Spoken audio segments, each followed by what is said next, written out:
Ramadan tiba, Ramadan lagi, Ramadan lagi, Ramadan tiba, puasa lagi, tarawih lagi, buka bersama, saling berbagi. Masih semangat? Masih semangat. semangat. Pokoknya walaupun puasa nggak boleh lemes, nggak boleh juga jadi kayak cuma tidur. Jangan nggak seru. Puasa itu kan harus nambah ilmu, harus nambah manfaat, harus nambah ibadahnya juga. Karena kan kita harus tingkatkan imun, kuatkan iman. Nah, kan tadi Nasyita katanya mau bercerita tentang kisah Nabi Yunus. Betul. Waduh, penasaran sih karena sejujurnya aku tuh udah lama banget nggak mendengar kisah ini. Kapan juga nggak sih? Iya. Mas Edi? Berarti hari ini kita bakalan dengerin dengan seksama kisahnya Nabi Yunus. Kenapa ya kok bisa sampai dimakan sama ikan paus? Nah, ini dia kisahnya dari Nasyita. Assalamualaikum teman-teman. Hari ini aku akan bercerita tentang kisah satu orang nabi yang pernah ditelan ikan paus. Nabi Yunus merupakan salah satu nabi yang diutus oleh Allah Subhanahu wa Ta'ala untuk mengajak penduduk Ninawa agar beriman. Pada suatu hari, Nabi Yunus menemui penduduk Ninawa yang sedang melakukan ritual penyembahan berhala. Kedatangan Nabi Yunus ditolak oleh para penduduk Ninawa. Bahkan mereka mengolok-olok dan menghinanya. Sehingga hal ini menyebabkan Nabi Yunus marah dan meninggalkan mereka. Kemudian Allah Subhanahu wa Ta'ala meminta Nabi Yunus untuk memberitahukan kepada kaumnya bahwa Allah akan memberikan azab. Saat meninggalkan kampung Ninawa, Nabi Yunus sudah tidak mengharapkan keimanan para penduduknya. Beliau pergi dengan perasaan penuh amarah dan kecewa dengan kaumnya. Setelah penduduk mengetahui bahwa Nabi Yunus telah pergi, maka azab benar-benar diturunkan oleh Allah Subhanahu wa Ta'ala. Para penduduk sadar bahwa azab ini datangnya dari Allah Subhanahu wa Ta'ala. Maka sejak itu mereka memutuskan untuk bertobat kepada Allah Subhanahu wa Ta'ala. Ketika azab datang, Allah melihat adanya kejujuran tobat yang dilakukan oleh kaum wanita, laki-laki dan anak-anak yang berdoa menyebut nama Allah. Mereka berdoa kepada Allah karena takut akan azab yang menimpanya. Melihat peristiwa azab yang menimpa kaum Ninawa, Nabi Yunus tetap meninggalkan kampung tersebut. Padahal Allah belum mengizinkan beliau untuk pergi meninggalkan para kaumnya. Namun Nabi Yunus sudah terlanjur marah kepada kaumnya. Setelah itu Nabi Yunus pergi ke tepi laut dan menaiki sebuah kapal. Tiba-tiba kapal yang dinaiki beliau oleng terombang-ambing karena dahsyatnya ombak. Untuk mengatasi kapal yang oleng ini, para penumpang memutuskan untuk mengurangi barang bawaan dan melemparkannya ke laut. Barang-barang yang dilemparkan ke laut tak cukup untuk menampung beban, sehingga para penumpang membuat kesepakatan agar jumlah orang yang menumpang juga dikurangi dan salah satu harus melemparkan diri ke laut.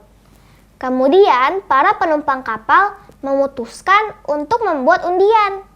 Hal ini disepakati bahwa siapa saja yang namanya keluar maka harus bersedia melemparkan diri ke laut. Setelah dilakukan undian, maka nama Nabi Yunus yang keluar. Para penumpang tak enak hati apabila harus melihat Nabi Yunus yang harus melemparkan diri ke laut.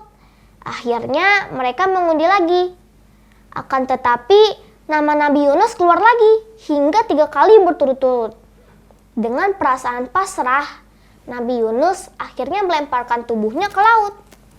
Setelah tubuhnya tenggelam di kedalaman laut, Allah telah mengirimkan ikan paus dan mengilhamkannya kepada ikan tersebut agar menelan Nabi Yunus tanpa merobek dan melukainya. Akhirnya ikan paus tersebut benar-benar menelan Nabi Yunus tanpa merobek dagingnya dan mematahkan tulangnya. Saat berada di dalam perut ikan, Nabi Yunus hanya melihat kegelapan dan tak ada makanan yang dapat dikonsumsi.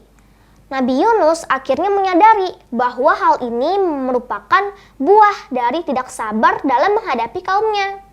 Sehingga beliau berdoa dan memohon ampun kepada Allah Subhanahu wa taala. Allah Subhanahu wa taala telah memperkenankan doa Nabi Yunus dan mengeluarkannya dari perut ikan. Nabi Yunus dilemparkan dari pinggir laut yang tandus dalam keadaan sakit. Kemudian Allah menumbuhkan sebatang pohon dari jenis labu untuk beliau konsumsi. Sebagaimana dalam salah satu surah Al-Quran, Allah Subhanahu wa taala berfirman, "Kemudian kami lemparkan dia ke daerah yang tandus, sedang ia dalam keadaan sakit, dan kami tumbuhkan untuk dia sebatang pohon dari jenis labu." Quran Surah Asy-Syafa'at ayat 145 sampai 146. Setelah itu, Nabi Yunus diperintahkan oleh Allah Subhanahu wa taala untuk kembali menemui kaumnya. Hal ini dilakukan untuk memberitahu bahwa Allah Subhanahu wa taala telah menerima taubat para penduduk. Di samping itu, Allah juga akan memberikan mereka kenikmatan hidup hingga waktu tertentu. Masya Allah, panjang kisahnya tapi bagus banget. Hikmahnya tuh kita tuh harus sabar. Ini tuh Nabi Allah itu ujiannya itu di atas rata-rata kita manusia biasa. Karena kan beliau itu bertanggung jawabnya terhadap satu kaum. Kaum yang awalnya tidak mengenal Allah, harus mengenal Allah, tugasnya adalah seperti itu.